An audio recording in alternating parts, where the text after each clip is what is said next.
When he joined the first team in 2005, he met Mandisa Mkhize, who would become his wife. Miss Mandisa, Mkhize, just say a few words, please. While they appeared to be happily married, Meyiwa began to develop a reputation of being a playboy. Yeah, obviously there is a pressure. Pressure is always there. It's up to us that how do we handle the pressure.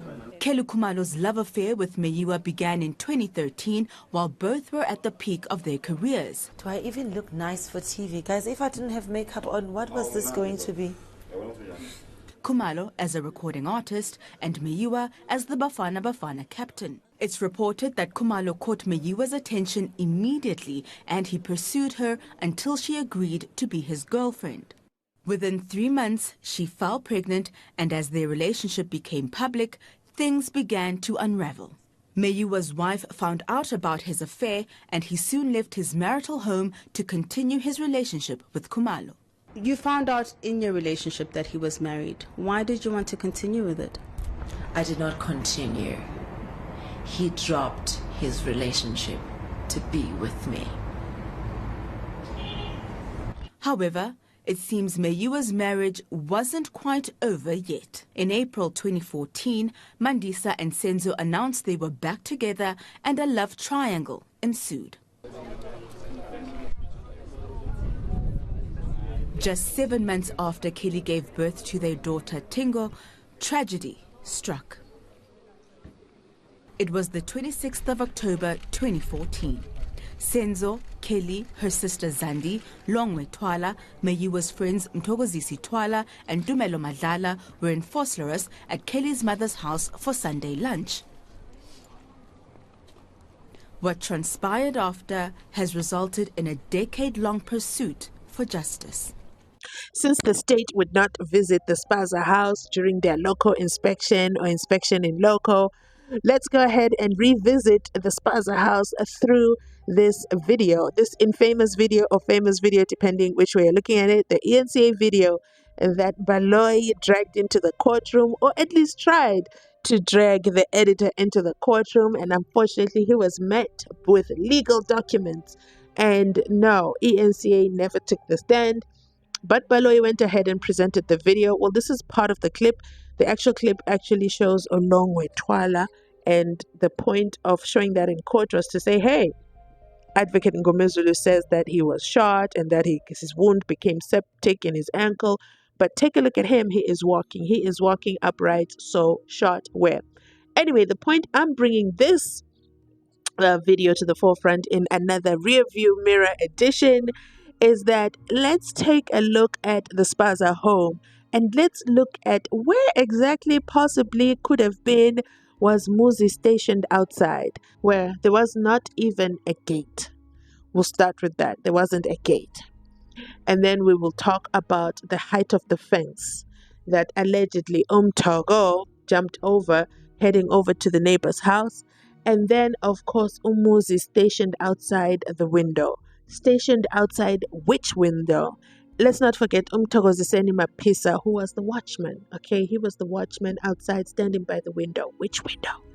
And then the scuffle happened, and then he wasn't moved by the scuffle. That was not an interest for him.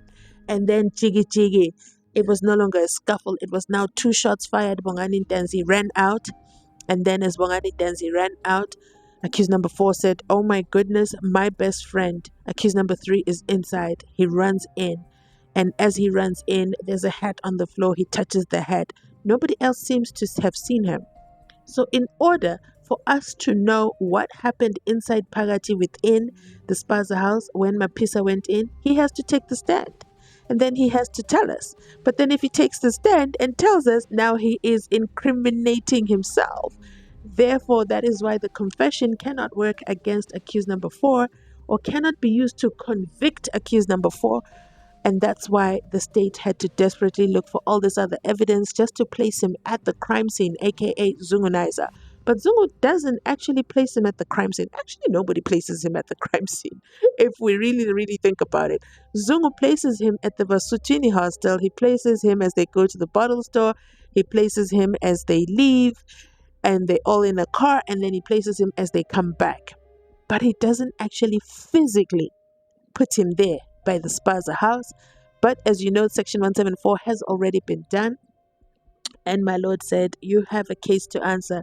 Let's continue with the defense case. So that is what we're expecting to happen in a couple of days. But in this clip, we got to see how the love triangle started. It was a Sunday lunch. Senzo was going to go see his wife after leaving the Spaza house, but he never got to leave the Spaza house alive. Let's watch the next clip where Zandi gives an account of her version of things. Ngithema ngibuya kamaphiri already uKelly nomthogo bebebambisana with some of the guys from next door. Bebebambisana uSenzo bemfake emotweni emuva. I just jumped in there and ngalekelela nami in any way that I could. I was the one sitting noSenzo emuva, putting pressure on the wound leading to the hospital. Even on our way to the hospital, I could feel ukuthi uyaqala uyabanda from inyaweni going up because I was holding him here. Futhi bengiphakamise ngisho iskipa isifakile, so I could feel his stomach all the way. I was busy talking to him all the way, trying to keep him alive. But unfortunately, in her own words, she says she was coming back from Mapiri. So when did Mapiri then come to clean the house? Because she doesn't say, I came with Mapiri. She says, I was coming back from Mapiri. And then they got into the car and she was holding Senzo's chest the whole way. She was talking to him the whole way. But she doesn't say, was he responsive? Was he talking back to her? And how does what she is describing here match with what the pathologist said on Inside Phakathi Within the witness stand? Let me know your thoughts in the comment section down below, but let's continue listening on. Meyiwa was shot and killed in what was believed to be a botched robbery. However, the state in the trial against 5 men in the North Gauteng High Court alleges that Khumalo orchestrated a hit on Meyiwa. Text messages shown in court between Kelly and her sister expressed her resentment over her relationship. I am emotionally drained, and I feel Senzo brought a dark cloud. I regret everything. I wish I never met Senzo. Look now, I am just seen as a person who is breaking Senzo's family. Another message read, he is going to leave. He's so scared of his mother. I wish I was not pregnant. I hate myself for not succeeding in getting rid of him.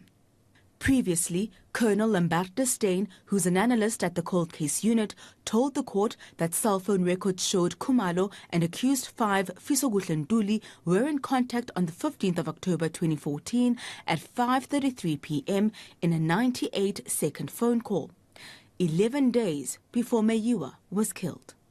My life has been in danger since day one of the murder, and the people I love have been in danger, and that includes my attorney.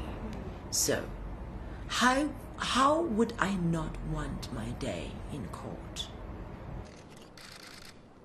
While the trial continues, speculation is rife on who ordered the alleged hit and whether Khumalo will ever be charged or called to testify in court to tell her side of the story.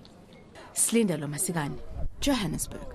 If Kelly is the mastermind, according to the court records, according to the evidence in the court, based on a text message that she wrote to her sister Uzandi, and also based on allegedly 2 calls that were found by Colonel Steyn, who has now retired. So he found these messages before he retired. But then because things were just all over the place in the courtroom, he had to come back to explain how he found those 2 phone calls between Kelly Khumalo and accused number 5. And those 2 phone calls, one was in August and one was in October, just before the alleged intruders came into the house. So if Kelly is the mastermind, and they know she is the mastermind, but Kelly is doing interviews saying she is in danger, who is she in danger from? Let me know your thoughts in the comment section down below. This is very interesting. Will the defense finally give her her day in court? I'll catch you on my next upload. Thanks for watching. Remember to like, to comment, to subscribe. And if you're not yet subscribed, because I know you're not subscribed. How do I know? Because I know over 55% of people who watch my videos are not subscribed, which for me is extremely surprising.